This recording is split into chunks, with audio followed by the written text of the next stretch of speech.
बिस्मिल्लाहिर्रहमानिर्रहीम। अस्सलाम वालेकुम। पुराने वक्तों की बात है कि किसी मुल्क पर एक बादशाह हुकूमत करता था। वो अपनी रिया का बहुत ज़्यादा ख्याल रखता था। इसकी रिया भी बहुत खुश थी। बादशाह की एक ही बेटी थी जिसका नाम शहज़ादी मारूख था। वो अपने नाम की तरह बहुत खूबसूरत भी थी। शहज़ादी मारूख की माँ इसकी पैदाइश के 2 साल बाद ही फौत हो गई थी। शहज़ादी को शिकार का बहुत ज़्यादा शौक़ था। वो हर इतवार को अपने दोस्तों के साथ शिकार के लिए जाती थी। एक दफ़ा जब वो अपने दोस्तों के साथ शिकार के लिए गई तो उसको जंगल में हिरन का एक बच्चा नज़र आया। वो इसके ताक़ुब में घोड़ा दौड़ाने लगी, लेकिन हिरन का बच्चा बहुत तेज़ रफ्तार था,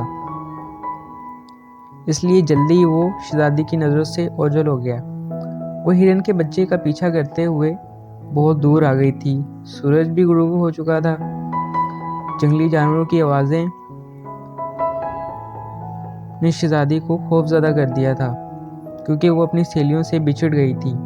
इधर शहज़ादी की सहेलियों ने जब बादशाह को शहज़ादी की गुमशुदगी का पता बताया तो वो भी बहुत ज़्यादा गमज़दा हुआ। इसने फ़ौज की एक बड़ी तादाद शहज़ादी की तलाश के लिए जंगल की तरफ रवाना कर दी। दूसरी तरफ शहज़ादी का डर के मारे बुरा हाल हुआ था। वो एक जगह पर बेहोश होकर गिर गई। फौजी जो शहज़ादी को ढूंढने निकले थे, उन्हें वो बेहोश पड़ी हुई दिखाई दी। उसे बादशाह के पास ले गए। बादशाह ने अपनी बेटी को देखा तो वो बहुत ज़्यादा खुश हुआ। इसने अपनी बेटी के मिल जाने की खुशी में तलाश करने वालों को इनाम दिया, क्योंकि वो अपनी बेटी को बहुत ज़्यादा प्यार करता था।